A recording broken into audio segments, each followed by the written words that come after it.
गुरु समर्पण। धारू हृदय करूं वंदना, सद्गुरुदेव तुम्हारे चरना। तुम हो दीन दयाला गुरुवर, भक्तन के हो दुख हरना।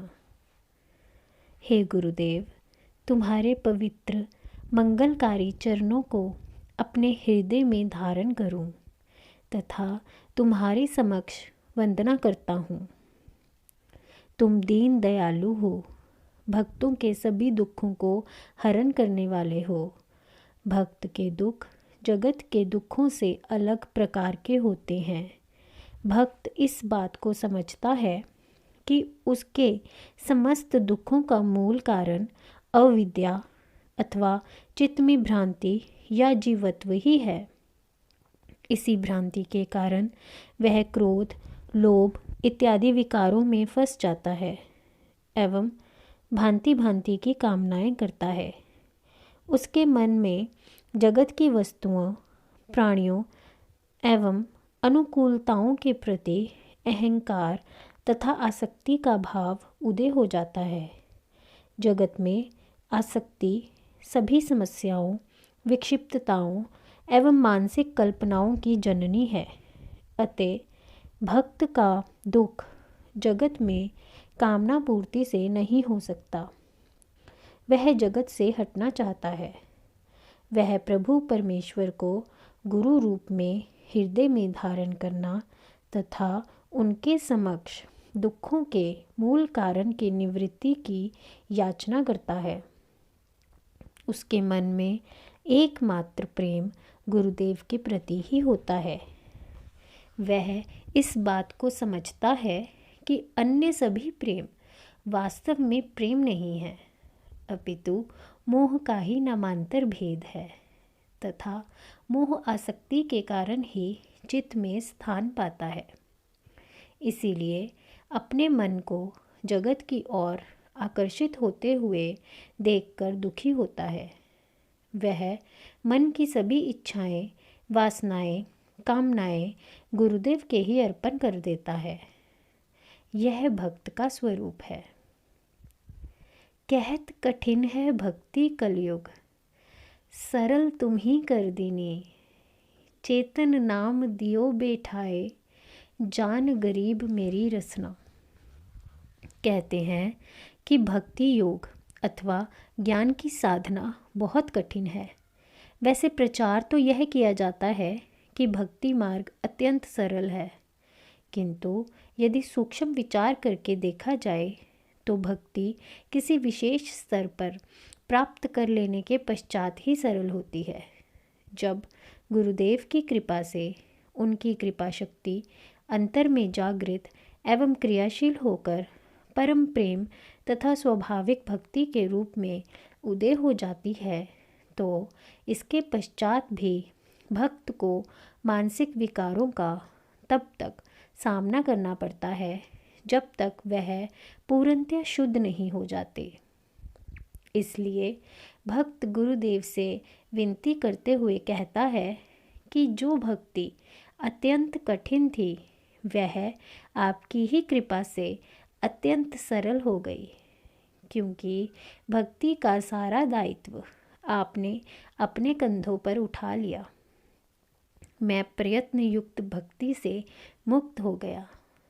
आपकी कृपा से मेरे अंदर नाम शक्ति की प्रत्यक्ष चेतना अनुभव गम्य हो गई। तब मैंने अनुभव किया कि अब मैं इस वास्तविक आनंद की ओर आगे बढ़ सकता हूँ, क्योंकि आपकी कृपा से मेरी अंतर यात्रा का मार्ग स्पष्ट एवं प्रत्यक्ष हो गया है।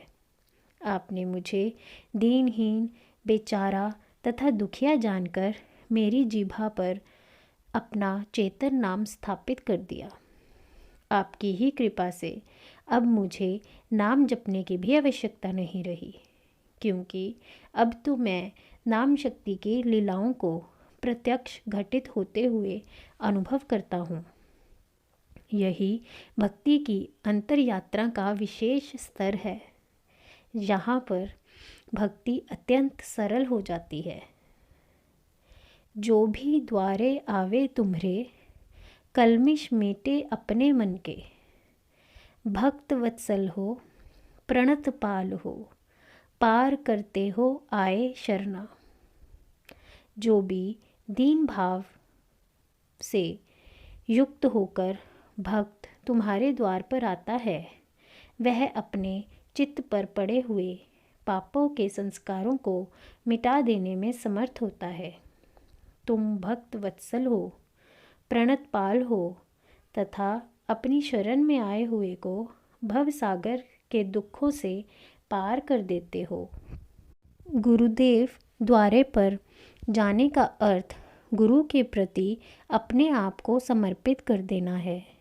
यह कार्य बहुत कठिन साध्य है। जीव के चित्त में अहंकार का कांटा ऐसा गहरा चुभा हुआ है जो बार बार भक्त को गुरुदेव के प्रति समर्पित होने से रोकता रहता है। इसके बिना पाप राशि भी तो मन से उतर नहीं सकती। भक्त को कभी न कभी अपने आप को समर्पित करना ही पड़ता है। वास्तव में समर्पण एवं प्रेम का भाव ही भक्ति है, क्योंकि तभी गुरुदेव की कृपा शक्ति भक्त के चित्त पर से पाप के संस्कारों को उतार फेंकती है। समर्पण की बात तो सभी करते हैं, किंतु यह भाव यथार्थ रूप से क्वचित ही देखने में आता है। लोग पूछते हैं कि इस भाव को मन में धारण करने का उपाय क्या है। कोई भौतिक साधन तो इसका उपाय हो ही नहीं सकता। उसका उपाय तो एक ही है, समर्पण भाव को चित्त के अंतर में धारण करना। यह अंतर में अत्यंत सूक्ष्म स्तरों पर अत्यंत सूक्ष्म क्रिया है। जितना मन में अहंकार अधिक होगा, उतना ही समर्पण का भाव कम हो जाता है। तो समर्पण भाव को हृदय में प्रकट करने के लिए भक्ति भावनाओं, यौगिक प्रक्रियाओं के सतत निरंतर अभ्यास के द्वारा अपने अहंकार पर चोट करनी पड़ती है। अहंकार कम होते ही अंतर गुरुदेव के प्रति मनुष्य का स्वाभाविक परम प्रेम जागृत होता है तथा बढ़ता जाता है। इसके लिए धैर्यपूर्वक समर्पण युक्त साधना की निरंतर आवश्यकता है। प्रेम तो जीव का स्वाभाविक गुण है। उसे कहीं बाहर से प्रकट नहीं करना है। उसे प्रकाशित करने के लिए केवल उस पर पड़े आवरणों को उतारने की आवश्यकता है, और यह कार्य भक्त अपने प्रयत्न से कभी भी संपादित नहीं कर सकता। उसके लिए तो उसे सद्गुरुदेव की कृपा शक्ति की ही आवश्यकता होती है। हे प्रभु, हे गुरुदेव, आप शरणागत भक्त को कभी भी निराश नहीं करते, क्योंकि अहैतुक कृपा करना आपका स्वाभाविक गुण है। हे प्रभु, मैं जगत के विषयों में बहुत दुखी अनुभव कर रहा हूँ। इनसे पीछा छुड़ाने के लिए मैं बहुत प्रयत्नशील रहा। लाखों नाम जप किए, नाच कूद कर कीर्तन किए, शास्त्रों के पन्ने पलटे, व्रत उपवास करते करते अपने शरीर को सुखा डाला, फिर भी जगत विषयों से मेरा पीछा नहीं छूटा। अंत में मैं आपकी शरण में आया हूँ। आप कृपावंत हैं, दयालु हैं, शरण में आए भक्तों की लाज रखने वाले हैं।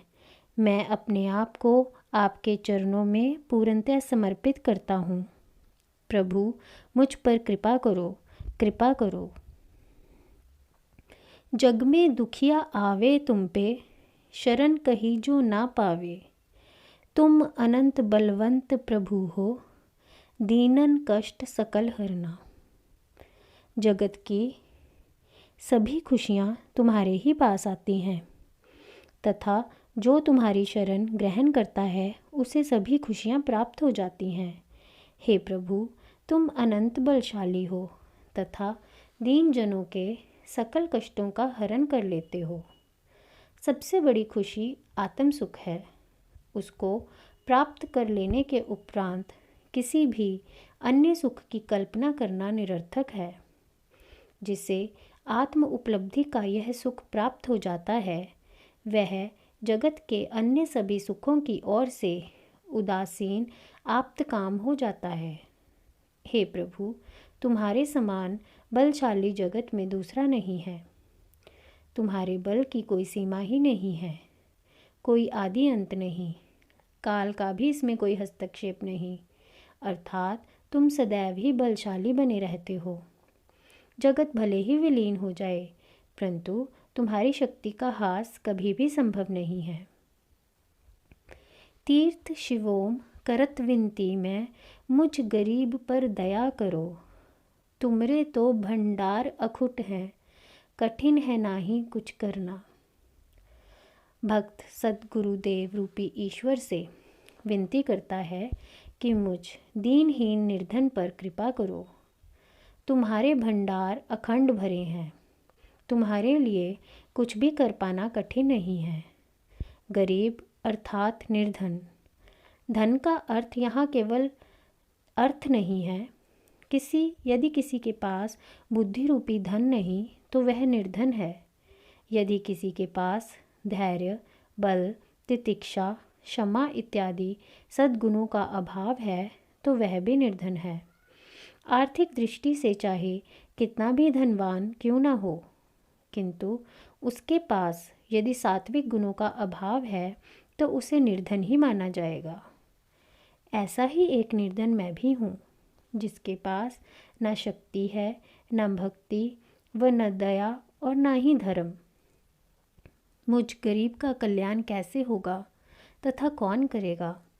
हे प्रभु, तुम तो सबके अभाव को दूर करने वाले हो तथा दीन जनों का कष्ट हरण करने वाले हो। तुम्हारी शक्ति और ज्ञान के भंडार अखंड भरे हैं। तुम चेतन स्वरूप, आनंद स्वरूप हो। तुम्हारे लिए कुछ भी कर पाना कोई कठिन नहीं। तुम्हारे संकल्प मात्र से सृष्टियों का उदय अस्त होता है। फिर मेरे जैसे शूद्र प्राणी का कृपा करना तुम्हारे लिए कोई कठिन कार्य नहीं है।